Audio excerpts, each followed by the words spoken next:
Hello everyone, welcome to study time.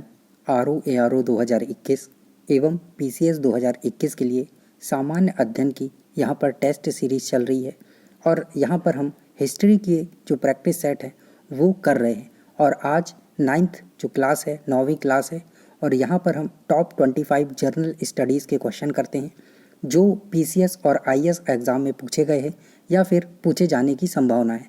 तो चलिए शुरू करते हैं आज की क्लास। पहला सवाल है, प्रथम भारतीय साम्राज्य स्थापित किया गया था? A कनिष्क द्वारा, B हर्ष द्वारा, C चंद्रगुप्त मौर्य द्वारा, D समुद्रगुप्त द्वारा। तो इसका जो करेक्ट आंसर है ये है चंद्रगुप्त। ठीक है, तो करेक्ट आंसर C होगा यहाँ पर, चंद्रगुप्त मौर्य के द्वारा। ठीक है, इसके साम्राज्य का जो विस्तार है वो ब्रिटिश से भी बड़ा था। जितना ब्रिटिश का साम्राज्य था उससे भी बड़ा जो साम्राज्य था वो चंद्रगुप्त मौर्य का साम्राज्य था। चलिए अगला सवाल है, जिसके ग्रंथ में चंद्रगुप्त मौर्य का विशिष्ट रूप से वर्णन हुआ है वह है कौन है? वो कौन सा है? A Bhasa, B Shudraka, C Vishakhadatta, D अश्वघोष। तो इसका जो करेक्ट आंसर होगा ये है C विशाखदत्त। ठीक है, मुद्रा राक्षस जो इनकी रचना है उसमें इन्होंने चंद्रगुप्त मौर्य के बारे में वर्णन किया हुआ है। इसमें जो चंद्रगुप्त मौर्य हैं उनको कुलहीन भी बताया गया है। ठीक है, चलिए अगला सवाल है, यूनानी लेखक जस्टिन द्वारा किसे सेंट्रोकोटस कहा गया था? A चंद्रगुप्त मौर्य, B चंद्रगुप्त प्रथम, C चंद्रगुप्त द्वितीय, D समुद्रगुप्त। तो इसका जो करेक्ट आंसर है ये है चंद्रगुप्त मौर्य यानी कि A। ठीक है, A वाला करेक्ट आंसर होगा यहाँ पर। ठीक है, जस्टिन ने जो है चंद्रगुप्त मौर्य को सेंट्रोकोटस कहा था। जस्टिन ने जो सेंट्रोकोटस है और सिकंदर जो था उसकी भेंट का उल्लेख भी किया है। जहाँ वो मिले थे उनके मिलन का उल्लेख भी किया है, भेंट का। ठीक है, और जो विलियम जोन्स थे वो पहले ऐसे व्यक्ति थे, नाम याद रखिएगा, विलियम जोन्स। ठीक है, आप जोन्स से याद रख सकते हैं कि जो विलियम जोन्स थे, ठीक है, विलियम जोन्स थे, ये पहले ऐसे व्यक्ति थे जिन्होंने सेंट्रोकोटस की पहचान की थी कि ये क्या है, चंद्रगुप्त मौर्य है। ठीक है, पहले तो पता नहीं था कि सेंट्रोकोटस कौन है, तो पहले जो पहचान की थी वो जोन्स ने की थी, विलियम जोन्स ने, कि यही चंद्रगुप्त मौर्य है, सेंट्रोकोटस। ठीक है, और एक चीज़ और याद रखिएगा कि जो एरियन है तथा प्लूटार्क है इसने चंद्रगुप्त मौर्य को एंड्रोकोटस बोला था। ठीक है, जस्टिन ने क्या बोला था? सेंट्रोकोटस, और जो एरियन है और प्लूटार्क इन्होंने एंड्रोकोटस बोला था। याद रखिएगा, सा की जगह यहाँ पर ए कर देंगे तो हो जाएगा एंड्रोकोटस। ठीक है, चलिए अगला सवाल है, चाणक्य अपने बचपन में किस नाम से जाने जाते थे? A Ajay, B Chanakya, C Vishnugupta, D Devagupta. तो इसका जो करेक्ट आंसर है ये है C यानी कि विष्णुगुप्त। ठीक है, और कमेंट सेक्शन में आप बताइए कि चाणक्य के और क्या क्या नाम थे और किस किस नाम से इन्हें जाना जाता है। चलिए अगला सवाल है, निम्नलिखित में से राज्य के सप्तांक सिद्धांत के अनुसार राज्य सातवां अंग कौन सा है? ठीक है, राज्य का सातवां अंग कौन सा था? A जनपद, B दुर्ग, C मित्र, D कोष। तो इसका जो करेक्ट आंसर है ये है मित्र। चलिए अगला सवाल है, निम्नांकित में से किसकी तुलना मैकियावेली के प्रिंस से की जा सकती है? A कालिदास का मालविकाग्निमित्रम, B कौटिल्य का अर्थशास्त्र, C वात्स्यायन का कामसूत्र, D तिरुविल्लुवर का तिरुक्कुलर। ठीक है, तो इसमें जो करेक्ट आंसर क्या होगा? करेक्ट आंसर है कौटिल्य का अर्थशास्त्र। B यहाँ पर करेक्ट आंसर होगा, जिसकी तुलना मैकियावेली के प्रिंस से की जा सकती है। चलिए अगला सवाल है, किसके शासनकाल में डिमेकस भारत आया था? डिमेकस या फिर डाइमेकस भी इसको बोलते हैं, तो याद रखिएगा। तो किसके शासनकाल में आया था? A Chandragupta Maurya, B Bindusara, C Ashok, D Kanishka. तो करेक्ट आंसर क्या होगा?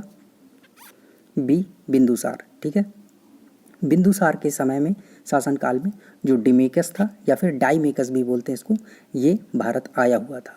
और सीरिया के जो राजा थे एंटियोकस, उन्होंने डाइमेकस को भेजा था। याद रखिएगा, ये भी चीज़ इम्पॉर्टेंट है। ठीक है, सीरिया के जो राजा थे एंटियोकस, उन्होंने भेजा था डाइमेकस को। चलिए अगला सवाल है, बुलंदी बाग प्राचीन स्थान था? ए कपिलवस्तु का, बी पाटलिपुत्र का, सी श्रावस्ती का, डी वाराणसी का। तो इसका जो करेक्ट आंसर है ये होगा, क्या है करेक्ट आंसर, बी यानी कि पाटलिपुत्र का। ठीक है, बुलंदीबाग कहाँ कहाँ पर है, पाटलिपुत्र में। चलिए अगला सवाल है, निम्नलिखित में से किस मौर्य राजा ने दक्कन की विजय प्राप्त की थी। ए अशोक ने, बी चंद्रगुप्त ने, सी बिंदुसार ने, डी कुणाल ने। ठीक है, तो इसका करेक्ट आंसर क्या होगा, करेक्ट आंसर है बी। तो याद रखिएगा, दक्कन पर विजय किसने प्राप्त की थी, चंद्रगुप्त मौर्य ने। चलिए अगला सवाल है, मालवा, गुजरात एवं महाराष्ट्र किस शासक ने पहली बार जीता। ए हर्ष, बी स्कंदगुप्त, सी विक्रमादित्य, डी चंद्रगुप्त मौर्य।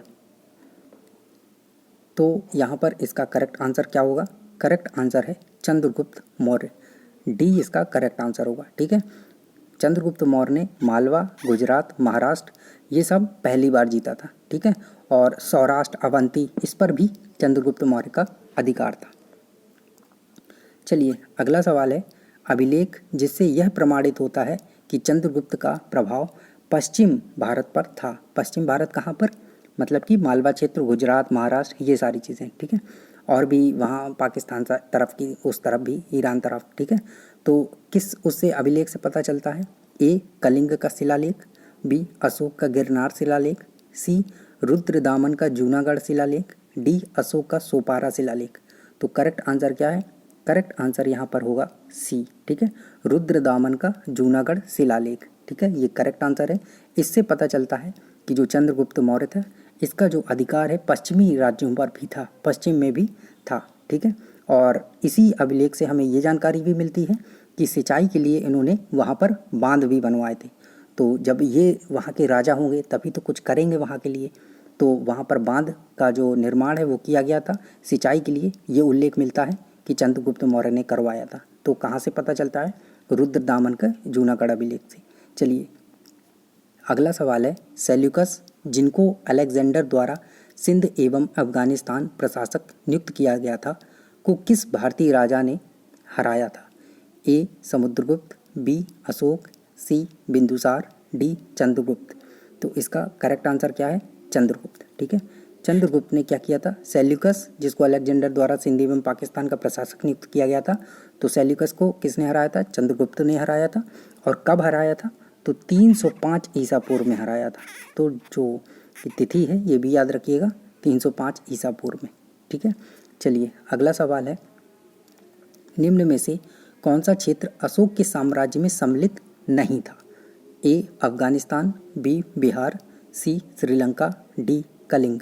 तो इसका जो करेक्ट आंसर है ये है सी श्रीलंका। ठीक है, भारत में साउथ में तो था लेकिन बहुत ज़्यादा साउथ में नहीं था, तो श्रीलंका में कहाँ से हो जाएगा। ठीक है, तो अशोक का जो दूसरा शिलालेख है, द्वितीय शिलालेख है, उससे पता चलता है कि अशोक का जो अधिकार है वो चोल, पांड्य, सत्यपुत्र, केरलपुत्र, ताम्रपर्णी इनको छोड़कर बाकी हर जगह था। ठीक है, तो ये सारी चीज़ें साउथ में थी, तो उसके भी साउथ में श्रीलंका है। तो यहाँ पर अशोक का जो साम्राज्य वो नहीं था। ठीक है, वहाँ पर वो इतना ज़्यादा वहाँ पे इनका नहीं फैला हुआ था साम्राज्य। ठीक है, वहाँ पर ये चोल, पांड्य और ये सारे लोग थे।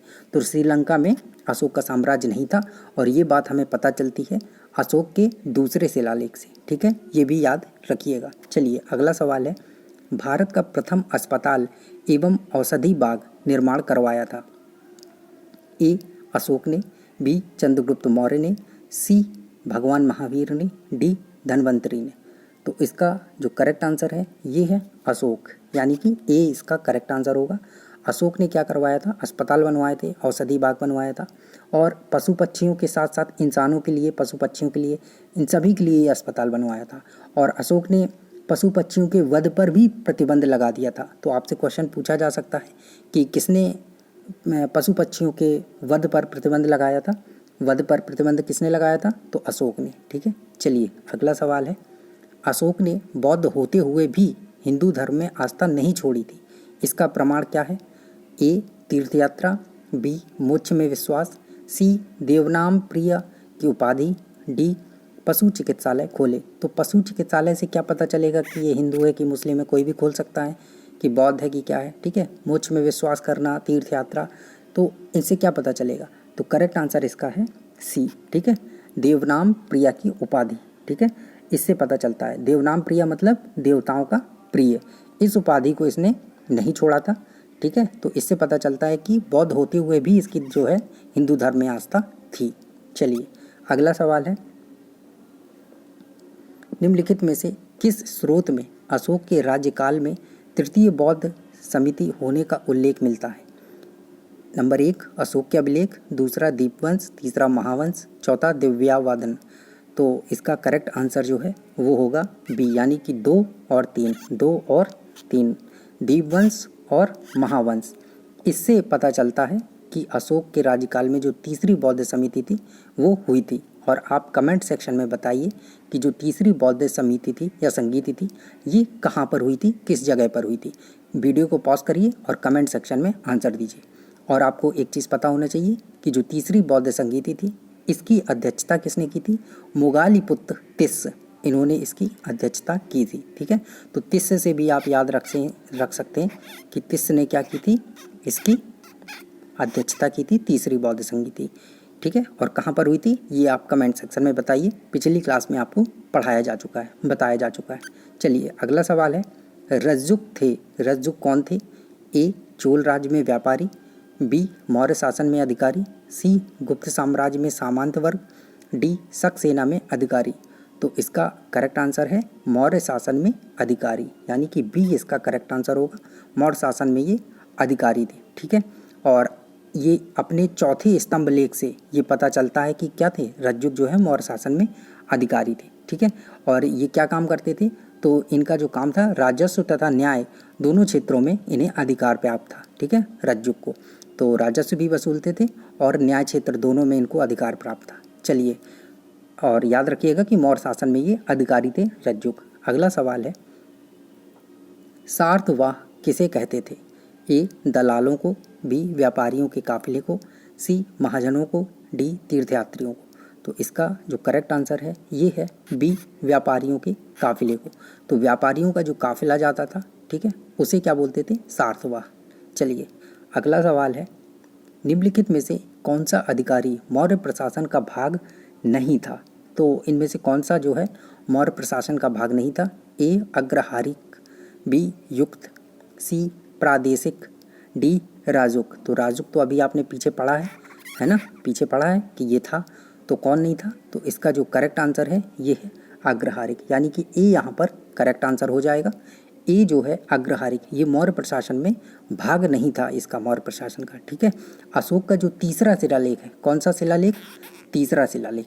इससे हमें जो इनके अधिकारी थे उसके बारे में जानकारी मिलती है और उसमें 3 अधिकारियों का नाम बताया गया है। तो 3 से याद रखिएगा 3 अधिकारी।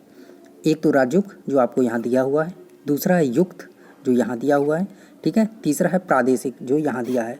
ये 3 अधिकारी जो हैं हमें अशोक के तीसरे अभिलेख से इन तीनों के बारे में पता चलता है। युक्त के बारे में, राजुक वाले बारे में, प्रादेशिक, इन तीनों के बारे में हमें पता चलता है। राजुक क्या करते थे? राजस्व और न्याय दोनों का काम था इनका। युक्त का काम जिले के अधिकारी के रूप में होता था, ठीक है, और राजस्व वसूल करते थे ये लोग भी। प्रादेशिक का काम क्या होता था? ये मंडल का प्रधान होता था, ठीक है, और न्याय का भी कार्य करना पड़ता था इन्हें। तो ये तीनों जो थे मौर्य अधिकारी थे, लेकिन जो अग्रहारी ये नहीं था। ठीक है, चलिए अगला सवाल है, सारनाथ स्तंभ का निर्माण किया था। सारनाथ स्तंभ का निर्माण किसने करवाया है? बहुत बच्चों वाला क्वेश्चन है, हर एग्जाम में पूछा जाता है। इलाहाबाद हाई कोर्ट ARO के एग्जाम में ये क्वेश्चन पूछा गया था। पहला है हर्षवर्धन ने, बी अशोक ने, सी गौतम बुद्ध ने, डी कनिष्क ने। तो इसका जो करेक्ट आंसर है ये अशोक है। ठीक है, अशोक ने सारनाथ का स्तंभ जो है वो बनवाया था।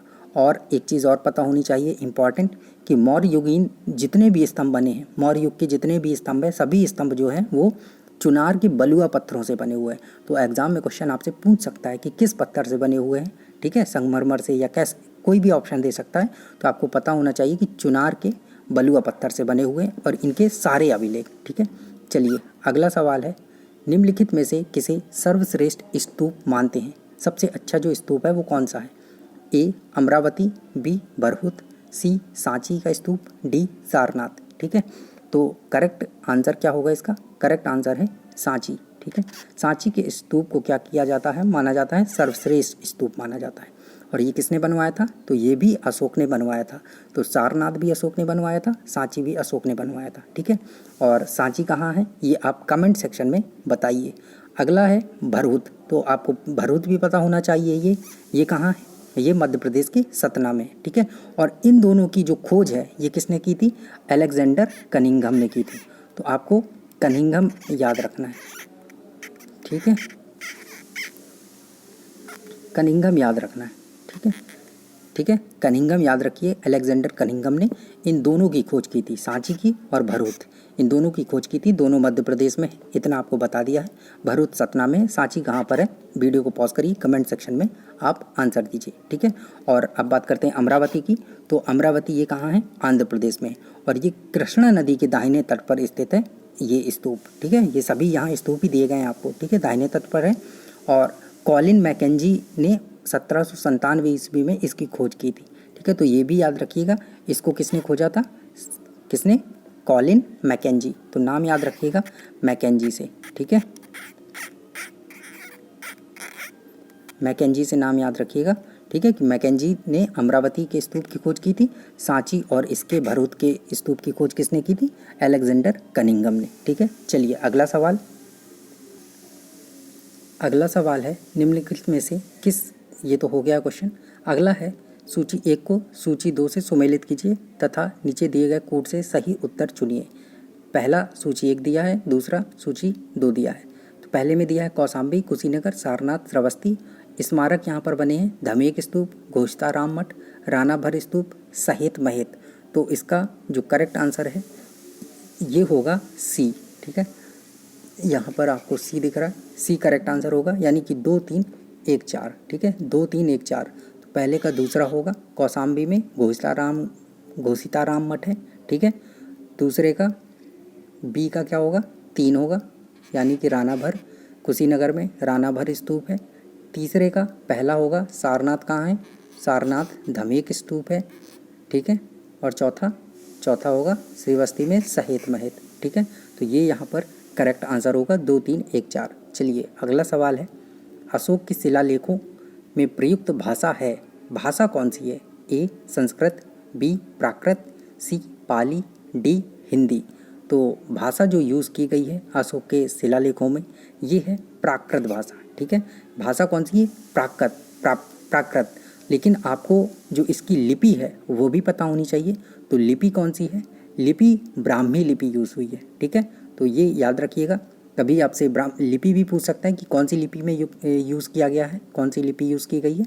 तो ब्राह्मी लिपि यूज़ की गई है और प्राकृत भाषा यूज़ की गई है, ठीक है। चलिए अगला सवाल है, निम्नांकित में से कौन सा अशोक कालीन अभिलेख खरोष्टी लिपि में है, ठीक है।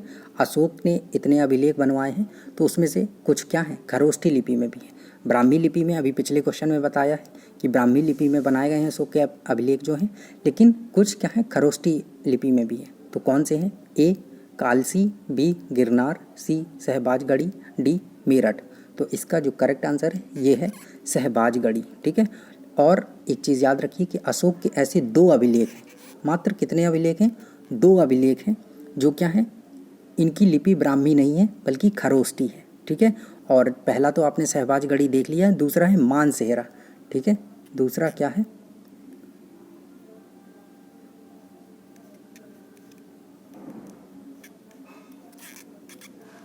मानसेहरा, ठीक है, मानसेहरा याद रखिएगा। सेहरा जानते हैं, जो दूल्हे के सर में सजाया जाता है, दूल्हे का सेहरा सुहाना लगता है, तो मानसेहरा याद रखिएगा। सहबाजगढ़ी और मानसेहरा ये जो 2 अभिलेख हैं इनकी लिपि खरोष्टी है, बाकी सभी की ब्राह्मी है। चलिए अगला सवाल है, पत्थर पर प्राचीनतम शिलालेख किस भाषा में थे, ए पाली, बी संस्कृत, सी प्राकृत, डी ब्राह्मी।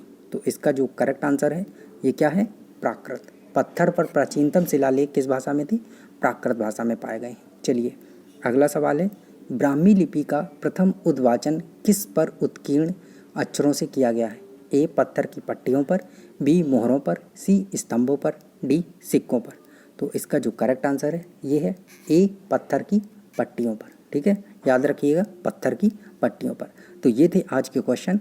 और अगर आपको किसी भी क्वेश्चन में कोई डाउट है, कन्फ्यूजन है, तो आप कमेंट सेक्शन में पूछ सकते हैं। कोई आपका सजेशन है तो वो भी आप कमेंट सेक्शन में बता सकते हैं। थैंक यू, मिलते हैं कल नई क्लास के साथ।